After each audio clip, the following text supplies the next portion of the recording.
Hello, food bras. We've got a blizzard of snow, about a foot of snow. So what do? A cold weather food that I like to make that's super neat, super cheap, and very tasty. Stick to your ribs. Well, guess what? We're gonna be making sausage gravy and biscuits, Sean style, or food bra style, I should say. So let's check it out. So what I like to do, I get a tube of meat, usually Bob Evans is my favorite, and I take and I individually wrap patties in the freezer and stack them so I can have my single serve breakfast ready to go. You just take it apart like so, and they come right apart. Look at that. Easy peasy. Now why do I get the tube meat and patty it? Because I like it. It tastes better. Like the pre-patted stuff, it's all perfectly uniform and everything. I'm weird. I'm going to tell you, I don't think it tastes different, but whatever. That's just me. So let's get this ball rolling.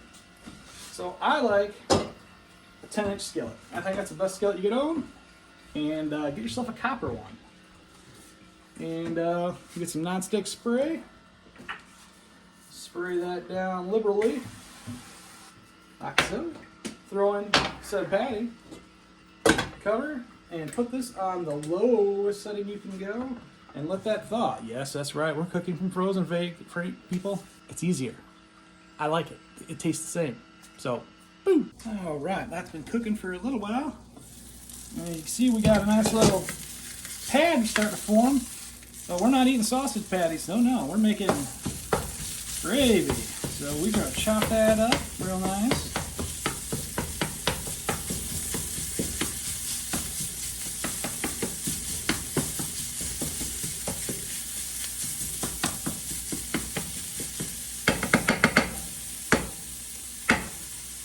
All right, what do I like to put in? For a little flavor, you can do about a half tablespoon of good old butter. Don't use margarine, guys. Not good for you. Use butter. Butter is better. That'll keep stuff from sticking. Even though this copper pan is supposed to be non-stick. Yeah, after you butter the heck out of it, it's non-stick. It is better than stainless. So if you're looking for an alternative to Teflon cookware, which is not good for you, think copper. I like copper. I got this little pan and I absolutely love it. As that's cooking, again, with a great value, man. Living in Walmart. But the buttermilk biscuits, oh my God, get you a bag of these frozen biscuits. I've tried a lot of biscuits. I've made my own biscuits. And, you know, they're not massively huge or anything. Just a couple little hockey pucks. But we're going to go ahead and throw those in our air fryer. Yes, I said an air fryer. Pop them in like so while we're making the gravy. And then we're going to cook these at, let's do 275. And I've cooked a few of these now where I'm getting good at it. So I'm going to set it at 10 minutes just so I don't forget. We're not going to go 10 minutes. We're going to check on them before that. Let's get our gravy rolling. All right, so that's sizzling nicely. I don't like to measure, I like to eyeball. So this is just for one person. I'm going to use that much milk. And then we're going to use all-purpose flour. I like these containers a lot. You get a bag of flour, you throw it in there, you're good. Boom, bam, boom.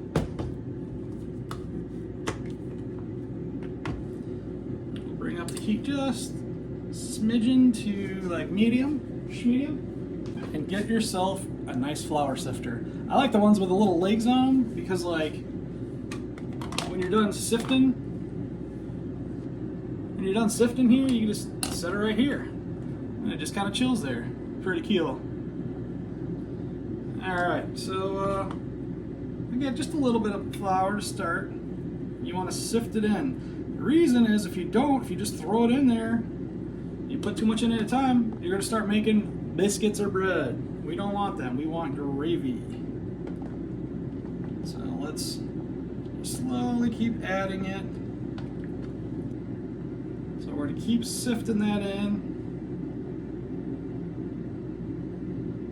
Kind of do a layer, don't let it double up. mix it in.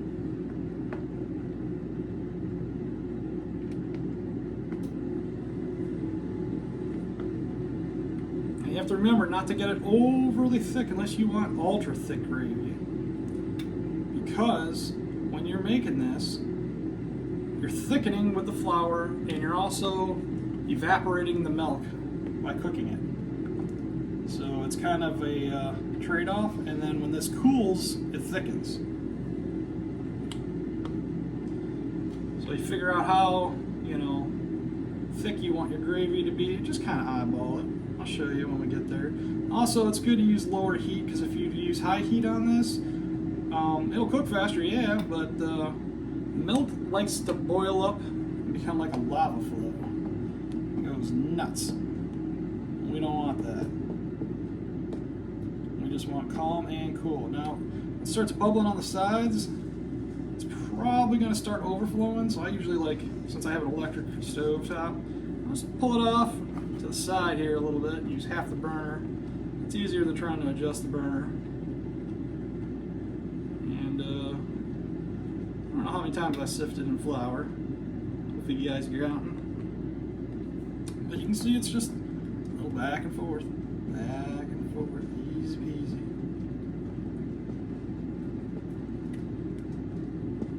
Now, when you're done cooking this, it will look watery. But when it cools, I promise you, it will thicken up.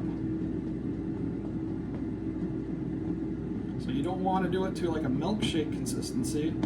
It'll be super thick. Super thick gravy, if you're into that, hey, go for it. I like my gravy not runny, but not thick either. I think we're getting there. You can see how it's kind of thick, like I don't know, a good thick chocolate milk. I think that's where I want to stop at.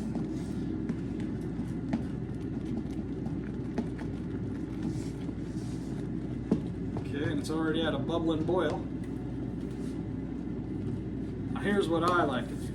Use a ton of pepper. You can adjust the pepper that you want, but pepper is what gives sausage gravy its boom bam pow. So we'll mix that in real nice. Because I like pepper. I like peppery gravy. This, I don't think super peppery, but if you're pepper tolerant, you watch how much pepper you're putting in, but you gotta put in some, guys. Alright, now the next important thing is salt. This will taste like nothing without salt, so I like to go all the way across the top. Nice liberal amount. Again, I'm not measuring. That's enough for your base.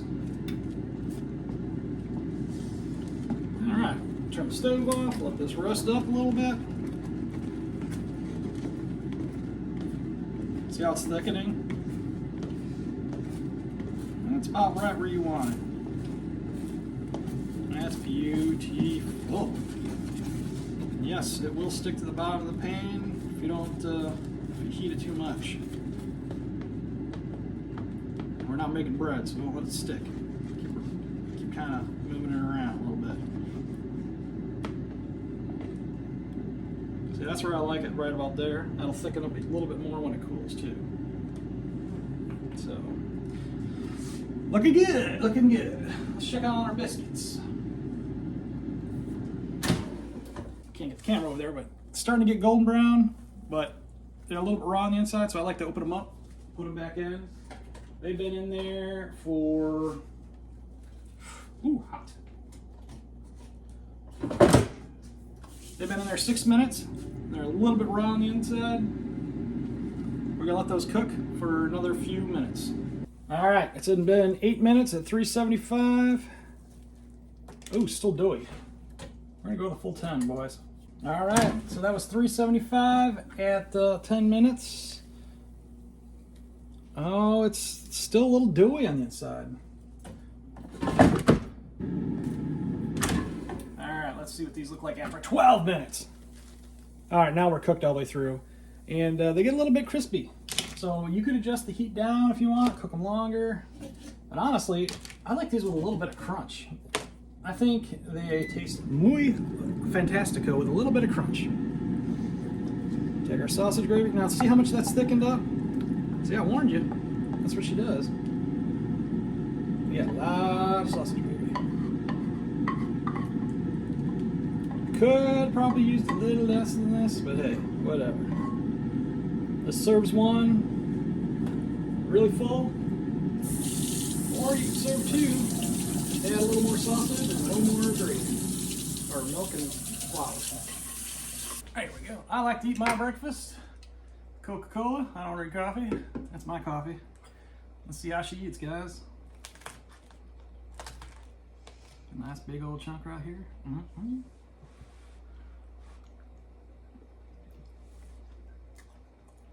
Mm.